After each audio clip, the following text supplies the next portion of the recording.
USS constellation एक नई आधुनिक सुपर फ्रिगेट है जिसे घोषित होने पर अमेरिकी सैन्य विशेषज्ञों ने गर्मजोशी से स्वागत किया। इसका डिजाइन पिछले कुछ दशकों में अमेरिकी नौसेना में लिए गए निर्णयों और अनुसंधान एवं विकास से बिल्कुल अलग है, जो ऐसा लगता था जैसे पैसे को एक वित्तीय काले गड्ढे में फेंका जा रहा हो। उदाहरण के लिए, इस हल ने सिर्फ 3 जुमवाट विध्वंसकों के लिए $22 अरब से भी ज्यादा खर्च करवा दिए, जबकि ये जहाज कहीं सस्ते अर्लेबर्ग युद्धपोतों से बेहतर प्रदर्शन नहीं करते, जिनमें से आप उसी कीमत में 10 खरीद सकते हैं। और यही हल लिटरल कॉम्बैट शिप्स के लिए $100 अरब की जीवन काल लागत से बंध गया, जो पानी में लगातार खराब हो रही हैं और उनके हथियार सिस्टम बार बार फेल हो रहे हैं। इन बड़ी वित्तीय विफलताओं के बीच नौसेना ने सैन्य खरीद में सबक सीखा और पहिया फिर से बनाने के बजाय सुरक्षित विकल्प अपनाने का निर्णय लिया, और वो है यूएसएस कॉन्स्टेलेशन। डिजाइन के लिहाज से ये लगभग मूल बातों पर लौटने जैसा है। वही बनाओ जिसे नौसेना जानती है कि वह पहले से बना सकती है, लेकिन उसे पहले कभी किए गए किसी भी काम से बेहतर बनाओ। जब ये समुद्र में जाएगा तो न आकर्षक होगा न अत्याधुनिक। ये दुनिया की सबसे उन्नत सुपर फ्रिगेट होगी, जैसी पहले कभी नहीं देखी गई। वे बिंदु जिन्हें पूरा करना जरूरी है। 2017 में रक्षा विभाग ने कॉन्स्टेलेशन क्लास फ्रिगेट कार्यक्रम घोषित किया। आधिकारिक रूप से FFG 62 कार्यक्रम के नाम से जाना जाता है। अमेरिकी नौसेना इन जहाजों में से 20 को अपनाने की योजना बना रही है, क्योंकि ये एक बहुत जरूरी अपग्रेड है। क्योंकि नौसेना अपनी एस्कॉर्ट क्षमताओं को मजबूत करना चाहती है और अपने पास मौजूद एस्कॉर्ट जहाजों की संख्या बढ़ाना चाहती है। कांग्रेसनल रिपोर्ट में कहा गया है कि कॉन्स्टेलेशन क्लास फ्रिगेट्स को गहरे समुद्र में संचालन योग्य होना चाहिए, मध्य महासागर और तटीय या किनारे के पास के क्षेत्रों में भी। इसके अलावा उन्हें स्वतंत्र रूप से और एक स्ट्राइक ग्रुप का हिस्सा बनकर दोनों तरह से संचालन करने में सक्षम होना चाहिए। नौसेना इन फ्रिगेट्स का उपयोग शांति के समय अमेरिकी जल क्षेत्र में गश्त के लिए नहीं करेगी। कोस्ट गार्ड का मुख्य काम यही है, लेकिन अब इन्हें वैश्विक सुरक्षा के लिए और खासकर अमेरिकी नौसेना के एयरक्राफ्ट कैरियर्स के साथ तैनात किया जाएगा। इसी कारण जब डिजाइन मांगा गया तो नौसेना ने स्पष्ट किया कि वे ऐसी फ्रिगेट चाहते हैं जो एयरक्राफ्ट कैरियर्स के साथ चल सके और अपने सेंसर पूरे बेड़े से जोड़ सके, जिससे समूह का सामरिक दृष्टिकोण पूरा हो। सभी constellation class frigates strike groups बनाकर मुख्य रूप से एयरक्राफ्ट कैरियर्स, लेकिन सप्लाई शिप्स और अन्य जहाजों की भी सुरक्षा करेंगी। अपनी मांग में नौसेना ने यह भी कहा कि नई फ्रिगेट में उद्धरण के अनुसार स्वतंत्र संचालन के दौरान खुद की मजबूती से रक्षा करने की क्षमता होनी चाहिए, जिसका मतलब है कि नई फ्रिगेट्स को जरूरत पड़ने पर स्वतंत्र रूप से संचालन के लिए तैयार रहना होगा। इन मांगों को पूरा करने के लिए यूएसएस कॉन्स्टेलेशन को निम्नलिखित शर्तें पूरी करनी होंगी। इसमें क्षितिज के पार सतह के जहाजों को नष्ट करने, दुश्मन की पनडुब्बियों का पता लगाने, काफिले के जहाजों की रक्षा करने, सक्रिय और निष्क्रिय इलेक्ट्रॉनिक युद्ध प्रणालियों का उपयोग करने, वायुरोधी युद्ध संचालन करने और छोटे नौकाओं के झुंड के हमलों से बचाव करने की क्षमता होनी चाहिए। विस्कॉन्सिन की ship building company Fincantieri Marinette Marine ने अनुबंध जीतकर कम से कम 6 कॉन्स्टेलेशन क्लास फ्रिगेट्स बना रही है, जिनमें यूएसएस कॉन्स्टेलेशन सबसे पहले समुद्र में उतरेगा। डिजाइन अब कैरियर्स को एस्कॉर्ट करने, उन्हें हमलावर जहाजों से बचाने और स्ट्राइक ग्रुप्स में नेटवर्किंग के लिए नौसेना ने नई फ्रिगेट्स के लिए 3 अनिवार्य शर्तें रखीं। इसकी रेंज बेहतरीन होनी चाहिए, इसमें एजिस कॉम्बैट सिस्टम लागू होना चाहिए और इसमें वर्टिकल लॉन्च सिस्टम सेल्स को फ्रिगेट के डिजाइन में शामिल करना अनिवार्य है। FFG 62 कार्यक्रम में जोखिम घटाने के लिए डिजाइन टीम ने नया जहाज बनाने की बजाय मौजूदा फ्रिगेट को संशोधित किया। यह फैसला पहली नजर में जितना लगता है उससे कहीं ज्यादा महत्वपूर्ण था। नेवी ने जुमवॉल्ट और freedom class littoral combat ships के साथ पहिया फिर से बनाने की कोशिश में दशकों तक बेहिसाब पैसा और अनगिनत घंटे रिसर्च में लगाए। इन दोनों डिजाइनों में से कोई भी पारंपरिक डिजाइनों से बेहतर नहीं था। कॉन्स्टेलेशन प्रोग्राम में नेवी ने नवाचार रोककर सुरक्षित और भरोसेमंद विकल्प चुना, जो काफी समझदारी है। असल में उन डिजाइनों से हुई निराशा नेवी के लिए इतनी ज्यादा झटका देने वाली थी कि कॉन्स्टेलेशन प्रोग्राम की एक आधिकारिक प्रस्तुति में पैरेंट डिजाइन के इस्तेमाल को सबसे महत्वपूर्ण सबकों में से एक के रूप में बताया गया। यूएसएस कॉन्स्टेलेशन का parent design European multipurpose frigate FREMM है, जिसे इटली, फ्रांस, मिस्र और मोरक्को की नौसेनाएं संचालित करती हैं। फ्रेम का डिजाइन अमेरिकी नौसेना की जरूरतों और हथियार प्रणालियों के अनुसार बदला गया है, लेकिन उसका ढांचा वही है। बड़े जनरेटर और भविष्य में विस्तार के लिए USS कॉन्स्टेलेशन का हुल फ्रेम की तुलना में 23.6 फीट लंबा किया गया है, जबकि स्थिरता के लिए बो का डिजाइन बदलकर सोनार डोम और एनक्लोजर डेक हटा दिया गया है। स्पीड व भविष्य के विकास हेतु जनरेटर की रेटिंग बढ़ाई गई और बेहतर ध्वनिक प्रदर्शन के लिए प्रोपेलर को स्थिर पिच प्रोपेलर में बदला गया।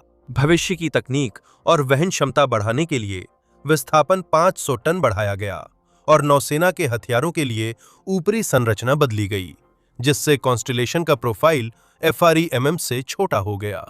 पानी के नीचे विस्फोटों के झटके से सुरक्षा कवच, बैलिस्टिक सुरक्षा, हल व विद्युत प्रणालियों की कमजोरियों को कम करने और CBR रक्षा बढ़ाने की ठोस योजनाएं हैं। नौसेना जिन सटीक बदलावों की योजना बना रही है, वे तो जाहिर है गोपनीय है। माफ कीजिए, ये सब बातें कहने के बाद भी USS कॉन्स्टेलेशन का वजन 7,400 टन होगा। इसकी लंबाई 496 फीट और चौड़ाई 65 फीट होगी। आगे बढ़ने के लिए USS कॉन्स्टेलेशन अमेरिकी नौसेना की नई संयुक्त डीजल, इलेक्ट्रिक और गैस प्रणोदन प्रणाली पर निर्भर करेगा, जिसे कॉग-लैक सिस्टम कहा जाता है।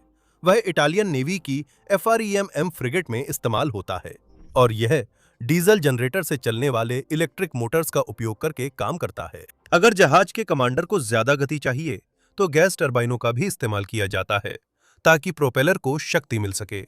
इस प्रणाली का सबसे बड़ा फायदा है कि इससे सर्विस की लागत काफी कम हो जाती है। ये संख्याओं का खेल है। कॉग-लैक डीजल इंजनों और इलेक्ट्रिक मोटर्स की संख्या घटाकर रखरखाव भी कम कर देता है।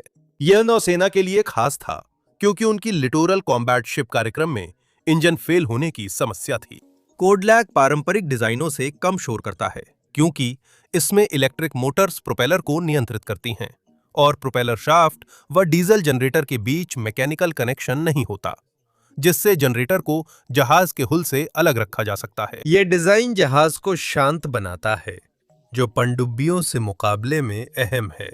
असल में यह एक ऐसा डिजाइन है जिसे पनडुब्बियों में बड़े पैमाने पर इस्तेमाल किया जाता है, खासकर शोर को कम करने के लिए। यह सेटअप USS कॉन्स्टेलेशन को 26 नॉट से ज्यादा, लगभग 48 किलोमीटर 30 मील प्रति घंटा की गति तक पहुंचने देगा।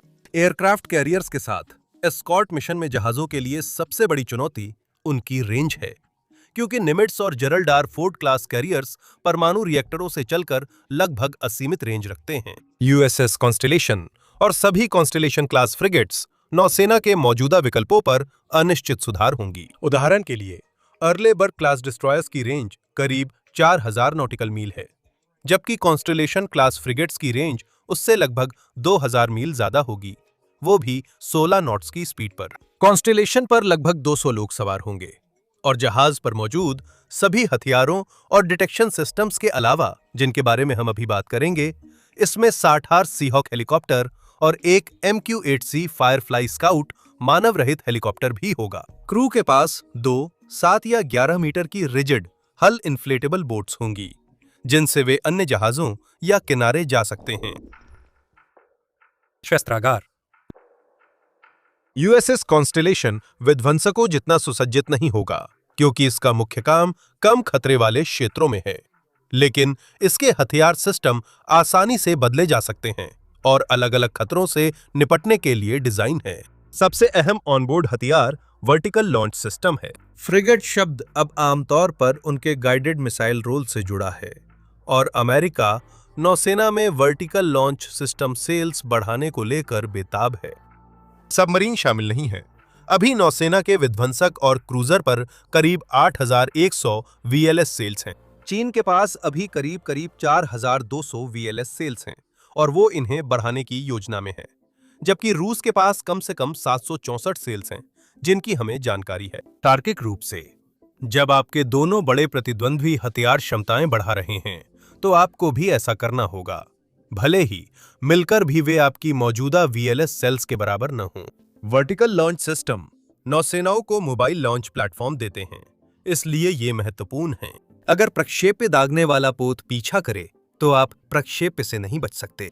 इस सरल विधि के कारण VLS सेल्स वाले पनडुब्बियां विशेष रूप से खतरनाक होती हैं, क्योंकि वे दुश्मन की स्थिति के पास चुपके से पहुंच सकती हैं और अपेक्षाकृत नजदीक से लॉन्च कर सकती हैं।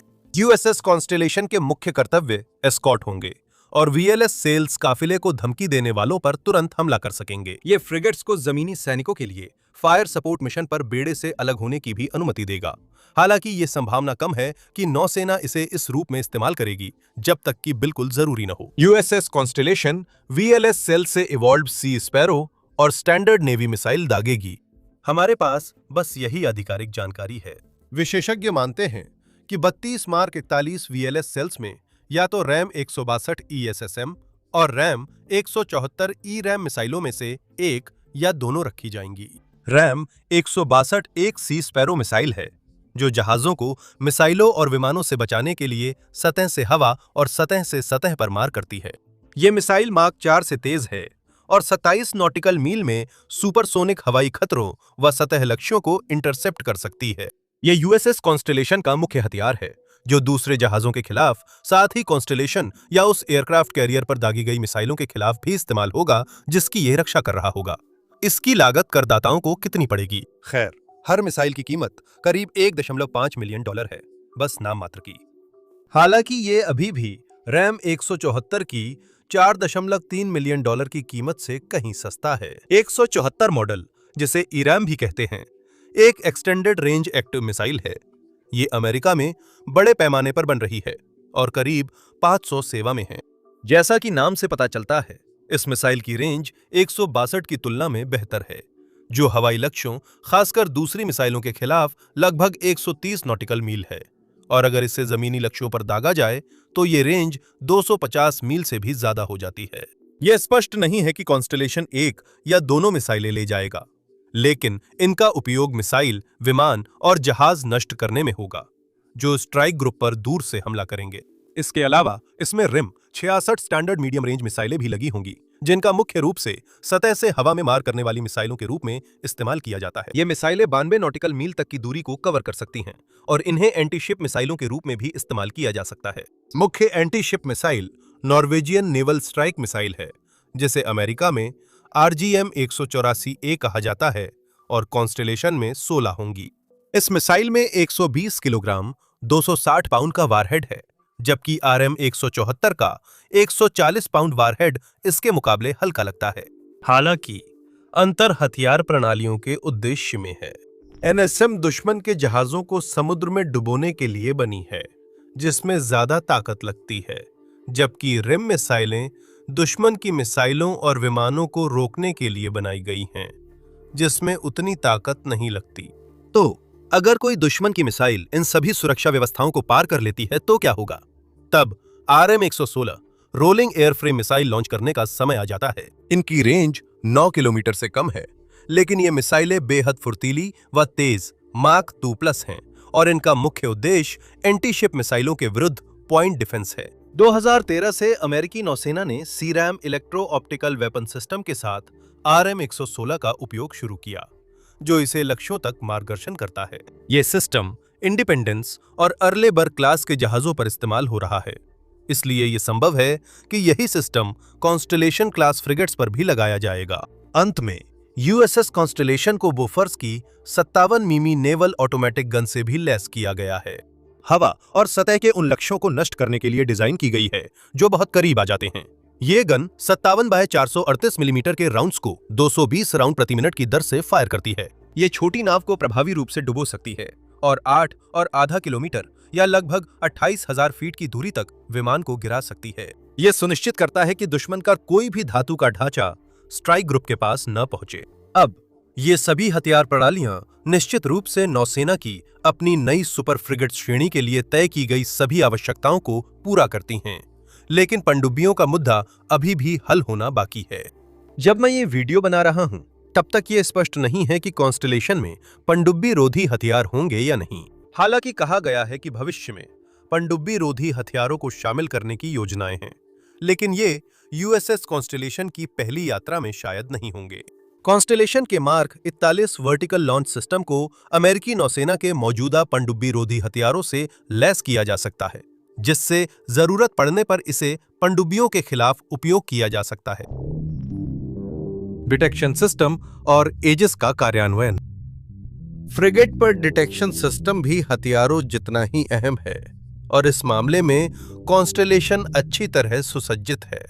एंटी सबमरीन युद्ध में ये frigate class ANSQQ-89 under water combat system इस्तेमाल करेगी, जो अर्लेबर्ग क्लास डिस्ट्रॉयर्स और टाइकोंडरोगा क्लास क्रूजर्स में भी है। यह सिस्टम सतह के नीचे छुपी चीजों की तस्वीर बनाता है, जिसमें हुल माउंटेड, टो की गई, इरेज और बुआयों से एक्टिव पैसिव सेंसर डेटा मिलाया जाता है।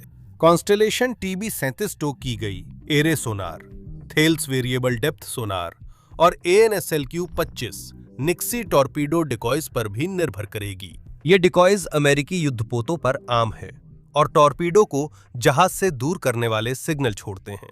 वे जहाज की आवाज की नकल करते हैं या टॉर्पीडो के पिंग्स को तेज कर वापस भेजते हैं। कॉन्स्टेलेशन पर मौजूद सभी एंटी एयर मिसाइलों के विपरीत, जो आने वाली मिसाइलों या विमानों को हवा में ही नष्ट करके फ्रिगेट की रक्षा करती हैं, टॉर्पीडो डिकॉयज मूल रूप से खुद को बलिदान कर जहाज को बचाते हैं।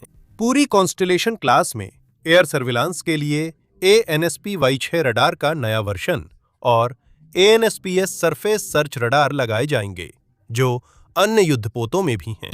सर्विलांस और हथियार प्रणालियों co operative engagement capability sensor network नियंत्रित करेगा, लेकिन युद्ध में शीर्ष सिस्टम एजिस होगा।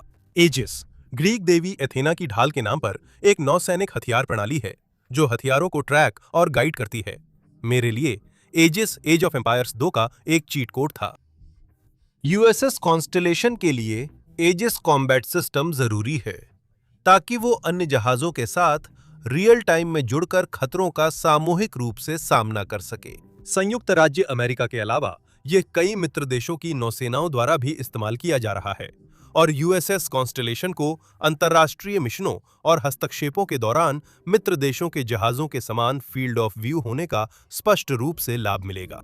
वर्टिकल लॉन्च सिस्टम का नियंत्रण एजिस सिस्टम में लागू है, जो कम से कम 90 US नेवी जहाजों पर है, सभी हथियारों और डिटेक्शन सिस्टम्स को जोड़ता है और नेवी की आवश्यकताओं को पूरा करता है। चूंकि कॉन्स्टेलेशन अगर कभी जरूरत पड़ी तो एजिस से लैस अन्य युद्धपोतों के साथ कंधे से कंधा मिलाकर लड़ेगा, यह सिस्टम उन्हें एक एकीकृत इकाई के रूप में काम करने की अनुमति देगा, जिससे युद्ध क्षेत्र का एक समान और बिना किसी रुकावट के दृश्य मिलेगा। सभी एक जैसी जानकारी साझा करेंगे और हमेशा किसी भी गतिविधि से अवगत रहेंगे। देरी। बहुत लोग कॉन्स्टेलेशन को वो जहाज मानते हैं जो नौसेना को 20 साल पहले बनाना चाहिए था। अगर तब शुरू किया होता तो अब तक ये पूरा हो जाता, क्योंकि अभी USS कॉन्स्टेलेशन के जल्दी समुद्र में उतरने की संभावना नहीं दिखती। ये जहाज, जो पूरे वर्ग का नाम रखता है और संयुक्त राज्य नौसेना में ये नाम रखने वाला 5वां है, 2020 में खरीदा गया था और फिलहाल फिनकांतिएरी मरीनेट मरीन कंपनी द्वारा बनाया जा रहा है। अब मूल योजनाओं के अनुसार इस समय यह अपने अंतिम निर्माण चरण में होना चाहिए था और इसे 2026 में सेवा में आने की योजना थी। जानकारी के लिए, यह रिकॉर्डिंग शरद ऋतु 2025 में हुई थी, लेकिन देरी के कारण अब 2029 तक टल गई है। 2024 में जहाज निर्माण कंपनी में कर्मचारियों की कमी के कारण कॉन्स्टेलेशन की डिलीवरी कम से कम 1 साल के लिए टाल दी गई थी। उसी साल नौसेना ने आखिरी समय में कुछ बदलाव मांगे और काम रोकना पड़ा, जब तक डिजाइनर फिर से ड्राइंग बोर्ड पर नहीं गए। इन बदलावों के कारण और अधिक परीक्षण की आवश्यकता पड़ी और परियोजना ने कुछ और महीने बिना किसी प्रगति के बर्बाद कर दिए। अप्रैल 2025 में वॉरजोन ने रिपोर्ट किया कि जहाज केवल 10% ही पूरा हुआ है, जिससे USS कॉन्स्टेलेशन के सेवा में शामिल होने में और अन्य जहाजों के निर्माण में भी देरी हो रही है। जहाज निर्माता इसके अलावा बहन जहाजों USS कांग्रेस, चेसापीक, लाफाएट, हैमिल्टन और गाल्वेज का भी निर्माण कर रहा है, जिनकी पुष्टि हो चुकी है और जिस अनुबंध पर उन्होंने हस्ताक्षर किए हैं वह नौसेना को आवश्यकता पड़ने पर इसी श्रेणी के कम से कम 4 और फ्रिगेट्स का ऑर्डर देने की अनुमति देता है। भविष्य में क्या होने वाला है, हमेशा की तरह कहना काफी मुश्किल है। यह निश्चित रूप से असंभव लगता है कि कॉन्स्टेलेशन श्रेणी के फ्रिगेट्स का बेड़ा 2030 से पहले बनना शुरू भी हो पाएगा, और ये और भी कम संभावना है कि अगले दशक के भीतर सभी जहाज पूरे हो जाएंगे। USS कॉन्स्टेलेशन के भी 2029 से पहले लॉन्च होने की संभावना नहीं है। लेकिन अब तक जितनी देरी हो चुकी है, उसे देखते हुए कोई भी वास्तव में यह गारंटी नहीं दे सकता कि यह उस लक्ष्य तिथि तक लॉन्च हो पाएगा। देखने के लिए धन्यवाद।